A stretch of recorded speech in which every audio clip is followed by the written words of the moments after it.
Europe Matin, Dimitri Pavlenko.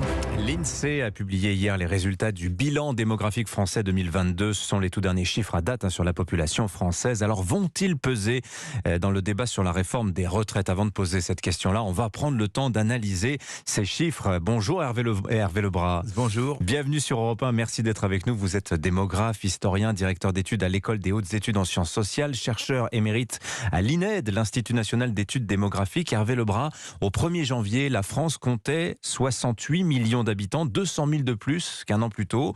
Mais on voit clairement, et c'est mis en exergue à peu près partout ce matin dans la presse, que la natalité est en baisse. Il y a cette phrase de l'INSEE, le nombre de naissances en 2022 est le plus faible depuis 1946. Est-ce que c'est ponctuel ou est-ce une tendance d'après vous ?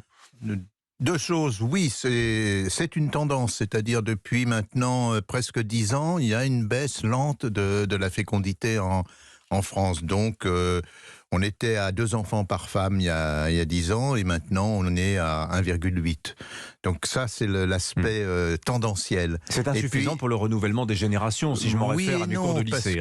Mais je ne vais pas agiter à nouveau le drapeau, mais le renouvellement de la population, c'est aussi par l'émigration. Si vous prenez actuellement l'augmentation pour l'année dernière de la population, qui est de 200 000 personnes, il y a 50 000 avec les naissances supérieures au décès, ce qu'on appelle le solde naturel, et puis 150 000 de solde migratoire. Le solde migratoire, c'est à la fois le solde des étrangers et le solde des Français. Mais donc, on se rapproche d'un moment où effectivement, la croissance sera assurée plutôt par le solde migratoire, si la fécondité continue à baisser. Alors, en même temps, l'idée de dire c'est le plus bas nombre de naissances, c'est un peu dramatisé parce qu'il est le plus bas de 5 000 par rapport à il y a 2 ans, de 10 000 par rapport à, je crois que c'était 1997, même chose. Donc c'est quelque chose qui est bas par rapport à tout l'ensemble, mais qui n'est pas très bas. Il y a cette peur aussi de connaître le sort de certains de nos voisins, le sort du dépeuplement qu'on voit par exemple en Italie, pays qui vieillit beaucoup, fait très peu d'enfants, l'Allemagne également. Oui, tout à fait. On peut penser qu'on se dirige, alors toute l'Europe se dirige vers à peu près 1,5 enfants par femme. On est encore en tête, mais de très peu. Je crois que juste derrière nous, on a comme toujours l'Irlande, mais on a un pays par exemple comme la Roumanie.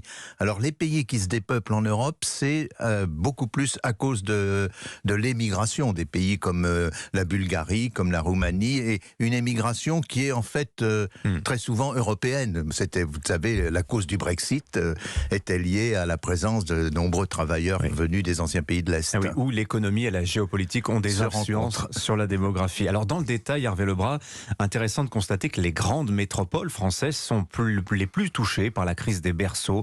On voit qu'il y a de moins en moins de naissances à Lille, à Paris, à Lyon, et à l'inverse, beaucoup de nouveau-nés sur la façade atlantique, les départements des Landes, du Morbihan, etc. Comment vous analysez ces disparités ?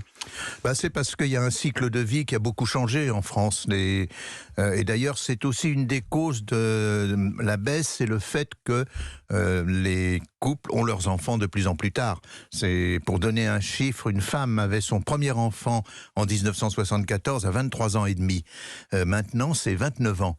Donc, ce retard crée une baisse, on pourrait dire artificielle de la natalité, parce que ces enfants naîtront, mais un peu plus tard. Mais quel impact ça a sur le fait que dans les grandes villes, on fasse moins d'enfants ? Parce que dans les grandes villes, c'est la suite de cette histoire de cycle de vie.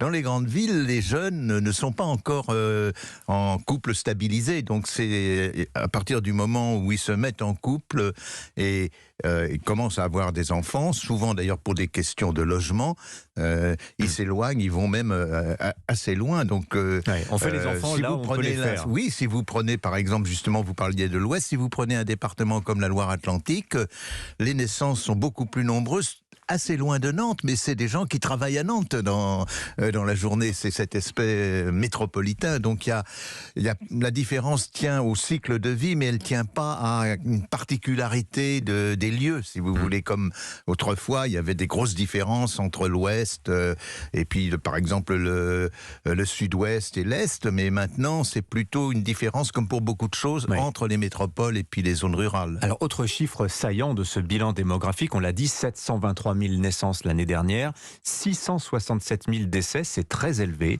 La mortalité progresse. Est-ce que c'est ponctuel? Est-ce que c'est la queue de comète du Covid, Hervé Lebras, ou est-ce qu'il y a d'autres choses? Alors, elle progresse parce que la population est plus âgée. Donc le nombre, il faut se méfier que le nombre de décès n'est pas un bon indicateur. Il faut regarder, et l'INSEE le publie, il faut regarder l'évolution de l'espérance de vie. Oui, qui stagne. Et elle stagne, mais la France n'est pas mauvaise, en ce sens que si on compare à 2019, qui est la dernière année sans Covid, on a perdu 1 mois et demi d'espérance de vie. L'Angleterre a perdu 1 an d'espérance de vie. Un an. Oui. La Russie a perdu 2 ans d'espérance de vie. Les États-Unis ont perdu un peu plus d'1 an. Donc on est parmi les pays qui ont le mieux résisté. Oui. Il n'y a pas que nous. Curieusement, parce qu'on en avait beaucoup parlé au début, l'Italie a assez bien résisté. Ils perdent un peu plus de 2 mois.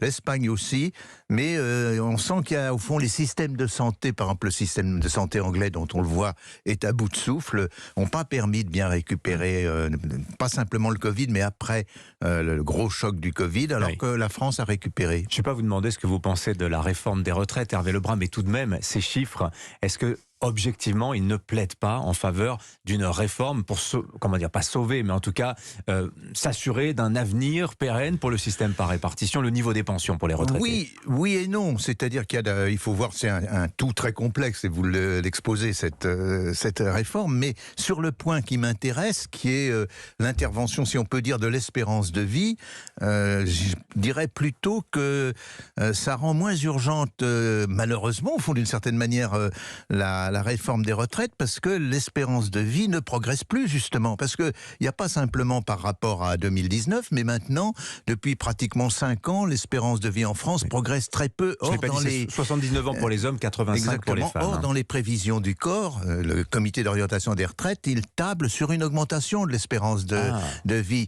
Donc, si vous n'avez pas cette augmentation, ça change la règle du jeu. Autrement dit, je trouve qu'il était nécessaire pour plusieurs points, les régimes spéciaux par exemple, d'avoir une réforme des retraites, mais l'argument 12 milliards de déficit en 2027, pour un démographe qui sait à quel point les projections sont des exercices délicats et souvent très peu vérifiés, c'est pas un bon argument. Et je crois que d'ailleurs les Français le sentent, c'est pas 2027, surtout avec ce qui s'est passé, avec l'urgence des questions qu'on a sous les yeux.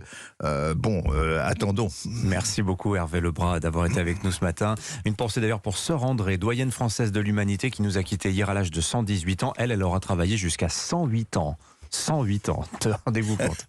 Merci à vous, 7h21.